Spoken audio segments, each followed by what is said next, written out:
નવીન collector કચેરી ખાતે પ્રકૃતિ અભિયાન અંતર્ગત સાંસદ ડોક્ટર હેમાંગ જોશીએ ચેકઅપ કરાવ્યું છે। સાથે જ વડોદરા શહેરના શહેરીજનોને એક અપીલ પણ કરી છે કે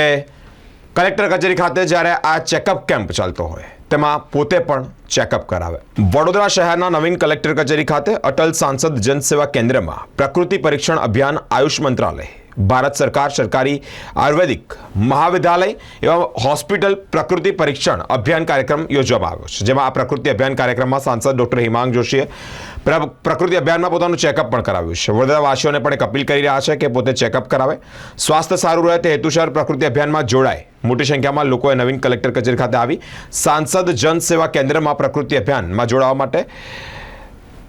એક આહવાન સાંસદશ્રીએ કર્યું છે। વધુ માહિતી ડોક્ટર હેમાંગ જોશી મીડિયા સમક્ષ આપી રહ્યા છે। આજે અટલ સાંસદ જનસેવા કેન્દ્ર ખાતે અઠવાડિયાના દર ગુરુવારે જે પ્રકારે પ્રકૃતિ પરીક્ષણ અભિયાનનું આયોજન કરવામાં આવતું હોય છે, આજે પણ વડોદરાના નાગરિકો મોટી સંખ્યામાં પ્રકૃતિ પરીક્ષણ અભિયાનમાં આયુષ મંત્રાલય દ્વારા જે પોતાના શરીરની પ્રકૃતિને આપણે ઓળખીએ અને એ પ્રકારનો આહાર, એ પ્રકારની શારીરિક ક્રિયાઓ આપણે કરી અને આપણા શરીરને કઈ રીતે તંદુરસ્ત રાખી શકીએ એ માટેનો જે પ્રયત્ન છે એ અભિયાનમાં જોડાઈ અને આજે મેં પણ મારું પ્રકૃતિ પરીક્ષણ કરાવ્યું છે। ખૂબ જ આધુનિકતાના સમન્વય સાથે આપણા મોબાઈલની અંદર એપ્લિકેશનથી સામે ડૉક્ટર સાથે બેસી અને કોઈ 20-22 જેટલા પ્રશ્નોના જવાબ આપી અને આપણા શરીરની પ્રકૃતિને જાણી શકીએ છીએ અને એને ઓળખી શકીએ છીએ। અને આવા સુંદર અભિયાન માટે હું માનનીય વડાપ્રધાન શ્રી નરેન્દ્રભાઈ મોદીજીને હું આભારી છું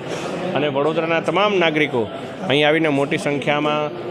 ભાગ લઈ રહ્યા છે એ બદલ હું એમને પણ આભાર અભિનંદન પાઠવું છું અને આપના માધ્યમથી વડોદરાના તમામ નાગરિકોને પણ અપીલ કરું છું કે આપના નજીકના આયુર્વેદ હોસ્પિટલ ખાતે પણ આપ રોજ આ પ્રકૃતિ પરીક્ષણ અભિયાનની અંદર પોતાની પ્રકૃતિનું પરીક્ષણ કરાવી શકો છો। સ્વાસ્થ્યને લઈને કેટલું જરૂરી છે? કોરોના પછી જ્યારે સમગ્ર દેશની અંદર લોકો ફરી એકવાર એક આપણા પારંપરિક જે સારવાર છે, પારંપરિક જે સ્વાસ્થ્યની જે આપણે કહેવાય પદ્ધતિઓ છે એના તરફ વળ્યા છે, ત્યારે હું માનું છું કે પ્રકૃતિ પરીક્ષણ એ ખૂબ જ અગત્યનું છે અને જેટલું આપણે આપણા શરીરને વધારે ઓળખી અને એ પ્રમાણે આપણા શરીરને રાખીશું તો કોઈ પ્રકારના હાઈ ડોસેજવાળી દવાઓ, ઇન્જેક્શનો અને ઓપરેશનોથી આપણે બચતા રહીશું।